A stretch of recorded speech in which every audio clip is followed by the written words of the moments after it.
Olá pessoal, bem-vindos ao meu canal. Hoje nós vamos continuar estudando o resumo dos livros da Bíblia e hoje é o dia do livro do profeta Amós. Amós era um pastor de ovelhas. Ele não era profeta profissional, mas ele foi muito usado por Deus para trazer mensagens para Israel e para diversas nações. O tema central do livro de Amós é a quebra da aliança de Israel com o Senhor. Ele profetizou na época dos reis Uzias, em Judá, e Jeroboão, em Israel. Era uma época de aparente prosperidade no reino. Porém, o povo de Deus estava muito desviado dos caminhos do Senhor, com muita imoralidade, com muita idolatria, corrupção, violência.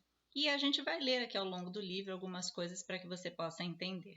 No começo, no capítulo 1, ele fala sobre ameaças contra diversas nações, nações inimigas de Israel. Então, para você mais ou menos se situar, ó, em Amós capítulo 1, do versículo 3 ao 5, ele fala contra a Síria, que era um dos povos que atacava Israel, que era inimigo. Do capítulo 6 ao versículo 8, ou desculpa, do capítulo 1, versículo 6 ao versículo 8, ele fala contra os filisteus, que também eram um povo que sempre foi uma pedra no sapato de Israel, né? Inimigo.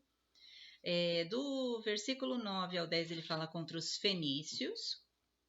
No versículo 11 ele fala contra os edomitas. Os edomitas são descendentes de Esaú. Lembra que tinha os dois irmãos, Esaú e Jacó, né? Que eram filhos de Isaac? Então, a linhagem do povo de Deus veio de Jacó. E Esaú também deu ali a sua linhagem. E os edomitas são povos descendentes de Esaú e que depois se tornaram inimigos de Israel. Povos irmãos e que se tornaram inimigos. Depois ele fala contra os amonitas e os moabitas, do versículo 13 do capítulo 1 até o versículo 3 do capítulo 2. Os amonitas e os moabitas são descendentes de Ló, o sobrinho de Abraão. Quando a gente leu lá atrás, né, Gênesis, se lembra? Ele tinha um sobrinho Ló, e depois da destruição de Sodoma e Gomorra, Ló foi habitar numa região afastada e, contrário, né, ali à vontade de Deus, ele teve filhos com as suas próprias filhas, que foram Amon e Moabe. Então, os amonitas e os moabitas são descendentes desse Ló. Bom, depois, do capítulo 2, versículo 4 em diante, ele começa falando já ameaças contra o próprio povo de Deus. Ele fala um pouquinho sobre Judá, mas principalmente sobre Israel. E eu queria ler aqui para vocês uns versículos que falam mais ou menos para você entender o que Israel cometia na época, né? Os versículos 10 e 11 do capítulo... Deixa eu ver aqui. Isso, do capítulo 2, diz assim, ó. Também vos fiz subir da terra do Egito, e 40 anos vos conduzi no deserto, para que possuísseis a terra do amorreu. Dentre os vossos filhos suscitei profetas, dentre os vossos homens nazireus. Não é isto assim, filho de Israel, diz o Senhor. Bom, ele está falando aqui que ele sempre levantou profetas para falar contra as atitudes do povo de Deus, das coisas que eles vinham fazendo de errado, né?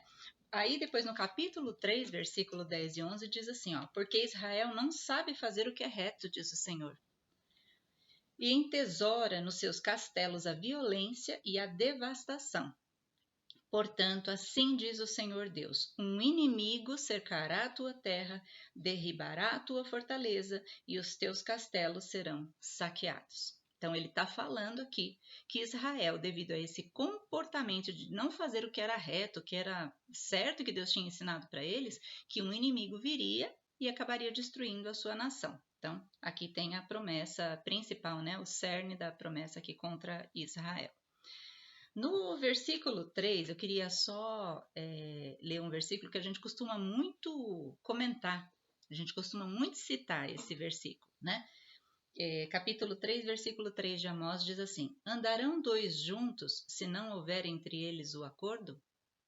Então veja, aqui Deus está falando que quando você caminha ao lado de alguém, quando você anda junto com alguém, você tem que ter algum tipo de acordo com aquela pessoa.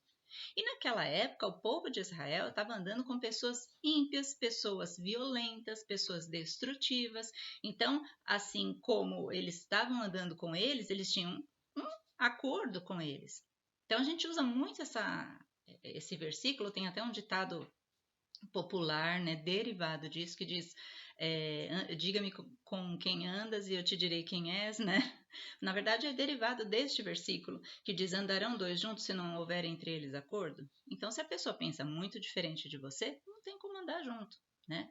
É diferente de você chegar para uma pessoa, falar de Deus, às vezes uma pessoa totalmente fora, assim, né, do teu propósito, mas você fala de Deus e caminho, né? Não andar junto, não caminhar junto com alguém que não tem os mesmos propósitos que você. No versículo 7, também eu queria ler um outro versículo importante, que a gente também sempre cita, que fala que Deus não faria nada antes de avisar os seus servos, os profetas. Olha o que está escrito aqui. Capítulo 3, versículo 7 de Amós. Certamente o Senhor Deus não fará coisa alguma sem primeiro revelar o seu segredo seu segredo, né, aos seus servos, os profetas. Ou seja, ele sempre vai te avisar. Quando algo estiver errado na tua vida, ele vai dar sinais. Ele vai dar informações, ele vai levantar servos de Deus para te falar. No culto, quando você estiver ouvindo a palavra, aquilo vai tocar no teu coração. Então fique alerta, porque Deus sempre vai avisar antes o que vai acontecer, para que você tenha uma chance de se arrepender, de mudar os seus caminhos e fazer o que é correto. Depois, no capítulo 5, vamos lá. Vou ler alguns versículos, porque Deus, apesar de tudo isso de errado que eles estão fazendo, ele ainda clama para ver se eles se arrependem. Então, no capítulo 5, versículo 4, diz assim, ó, pois assim diz o Senhor à casa de Israel, buscai-me e vivei. Ou seja, se vocês me buscarem, se vocês se voltarem agora, vocês vão viver. Eu vou desviar de vocês todo aquele mal que sobreviria como consequência das atitudes más que vocês estão tomando. Depois o versículo 14 e 15 diz assim, ó, buscai o bem e não o mal, para que vivais. E assim o Senhor, o Deus dos exércitos, estará convosco, como dizeis. Aborrecei o mal e amai o bem. Estabelecerei na porta o juízo. Talvez o Senhor, o Deus dos exércitos, se compadeça do restante de José. Enfim, ele fala que ele ainda clama para que eles busquem a Deus, que ainda haveria tempo de salvação. Mas ele também fala, mais para frente, depois, né, sobre... Nesse mesmo capítulo, que não adianta nada eles oferecerem sacrifícios, holocaustos, como eles faziam naquela época, levavam animais, né, ofereciam ali holocaustos como oferta ao Senhor. De nada disso adianta se não houver justiça. Então é o que ele fala aqui, ó, no versículo 21 em diante. Deus exige justiça e não sacrifícios. Eles eram um povo superficial. Eles eram, entre aspas, religiosos e não espirituais. Eles cumpriam ali rituais, mas o seu coração estava longe de estar ali em comunhão com Deus. Depois, aqui fala que Israel acabou escolhendo o caminho mau. Apesar desse clamor de Deus, eles acabam escolhendo o caminho mau. No capítulo 6, versículo 8, diz assim, ó, jurou o Senhor Deus por si mesmo, o Senhor Deus dos exércitos, e disse, abomino a soberba de Jacó e odeio os seus castelos, e abandonarei a cidade e tudo que nela há. Ou seja, eles eram orgulhosos, eles queriam fazer do seu jeito, contrário às ordenanças de Deus, que só queria o bem deles. Eles queriam fazer segundo a maldade dos seus corações, na soberba dos seus corações. E aí Deus fala, bom, eu tentei e eu clamei, mas agora eu vou tirar a mão dessa cidade. E tudo vai acontecer conforme a consequência das escolhas deles. Vocês sabem que, quer ver, no capítulo 6, versículo 14, diz assim, porque eis que levantarei sobre vós, ó casa de Israel, uma nação, diz o Senhor, Deus dos exércitos, a qual vos oprimirá, desde a entrada de Amate até o ribeiro de Arabá. Ou seja, ele levantaria um povo que viria a destruir Israel, porque eles não queriam mais aliança com o Senhor, e eles estavam cometendo todo tipo de mal, e o mal tem as suas consequências e a sua resposta, o seu castigo. E vocês sabem que os assírios invadiram Israel. né? Em 722 a.C., teve a queda de Samaria, que era a capital de Israel. Por quê? Porque os assírios, que eram um povo terrível, violento, invadiu Israel, destruiu ali a cidade, o país, e levou cativo os seus habitantes para a Síria. Depois de mais algum tempo, depois Judá, que era outra parte do reino, também cai sob a mão dos babilônios. Né? Só que aqui está falando ainda sobre Israel, o reino do norte. Esse reino, que lembra que o reino de Deus era dividido no norte Israel e no sul Judá. Então essa parte do norte que se desviou de Deus antes, né? Já desde o começo já estavam todos degringolados lá, eles já foram em cativeiro mais cedo com os assírios em 722 a.C. Depois, no capítulo 7, vai falar que Amós é até considerado um conspirador, porque ele falava contra o reino, falava contra o rei, falava contra ali a posição do povo. Então, eles queriam ouvir o quê? Só queriam ouvir o que é bom. Tem muita gente que vai para a igreja, só quer ouvir aquela pregação de prosperidade, de que vai dar tudo certo, que você vai ser um vencedor em Cristo Jesus, amém, glória a Deus. Mas quando é uma exortação, quando é um aviso de Deus, quando é algo para você mudar a sua atitude, para que você tenha um próprio benefício, não, aí não era para gente, né? Aí você fala, se fulano estivesse aqui hoje no culto, isso aí ele tinha que ouvir isso. Fulano nada, se a gente está ali, é porque é para a gente ouvir aquilo, para a gente refletir sobre aquela palavra de Deus e aplicar na nossa vida o que será que aquilo tem a ver com as nossas atitudes que estamos tomando. Então aqui ele fala sobre isso, né? Que Amós foi até acusado como conspirador, enfim.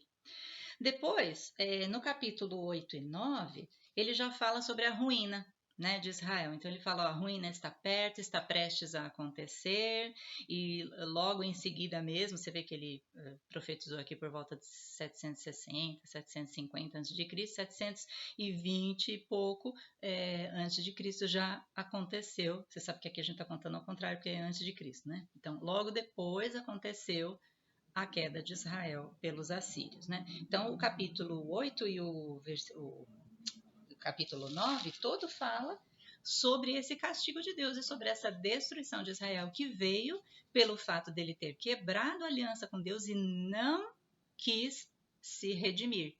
Porque quando a gente quebra a aliança, porém a gente se arrepende e se volta para Deus, Deus é grande e misericordioso, grande em perdoar. Então ele nos traz de volta. Mas aqui eles não quiseram, eles desviaram completamente de Deus, não queriam. Então foi a consequência que aconteceu, o reino ali ser destruído.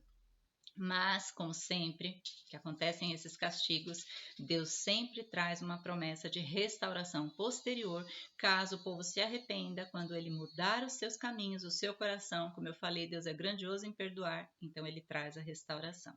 E é o que ele fala no capítulo 9, né? O capítulo, a partir do versículo 11, ele fala sobre essa restauração que viria quando eles mudassem os seus caminhos, né? Então, por exemplo, o capítulo 4, né? Perdão, capítulo 9, versículo 4. Ele diz assim, ó, se forem para o cativeiro diante de seus inimigos, ali darei ordem à espada e ela os matará, porei os olhos sobre eles para o mal e não para o bem. Isso aqui é o juízo que ele estava falando que ia acontecer. Aí depois, a restauração, né? A partir do versículo 11, diz assim, naquele dia levantarei o tabernáculo caído de Davi, ou seja, a nação, né? Repararei as suas brechas e levantando-o das suas ruínas, restaurá-lo-ei como fora nos dias da antiguidade. Olha o versículo 14, que bonito. Mudarei a sorte do meu povo de Israel, reedificarão as cidades assoladas e nelas habitarão, plantarão vinhas e beberão o seu vinho, farão pomares, eles comerão o fruto. Plantá-lo-eis na sua terra, e dessa terra que lhes dei já não serão arrancados, diz o Senhor teu Deus. Então você vê, Deus sempre tem uma promessa de restauração. Só que para isso precisa haver um arrependimento sincero, precisa haver a busca do perdão de Deus, sinceramente no coração. Então esse livro nos leva a refletir sobre como estão sendo as nossas atitudes, como estão sendo os nossos caminhos diante de Deus. Será que eu preciso ouvir melhor a voz de Deus? Será que tem algo que eu estou fazendo na minha vida que não está agradando ao Senhor e que eu preciso urgentemente modificar a minha forma de agir, de pensar, de falar? Então, que nós estejamos atentos à voz de Deus, para que esses castigos, para que esses, na verdade, não gosto muito da palavra castigo, mas, por exemplo, esse resultado de nós buscarmos aquilo que é mal, quando a gente busca o que é mal, a gente encontra o que é mal, né? Então, essa consequência, esse resultado, não venha para a nossa vida, que nós possamos estar sempre atentos às orientações de Deus, porque Ele sabe o que é melhor para nós, e Ele, mais do que ninguém, como um pai que ama o seu filho, quer o melhor para nós e sabe o que é melhor para nós. Ele conhece o nosso coração, conhece o nosso interior, conhece o que nós desejamos mais lá no íntimo e é isso que ele tem para nós. Então eu te convido a abrir os seus ouvidos espirituais, os seus olhos espirituais e entender o que Deus tem para a tua vida. Amém, querido? Que Deus abençoe a sua vida, a sua família, que você tenha uma semana de vitória e a semana que vem nós vamos estar falando sobre mais um profeta. Deus abençoe, fiquem com Deus. Tchau, tchau, pessoal.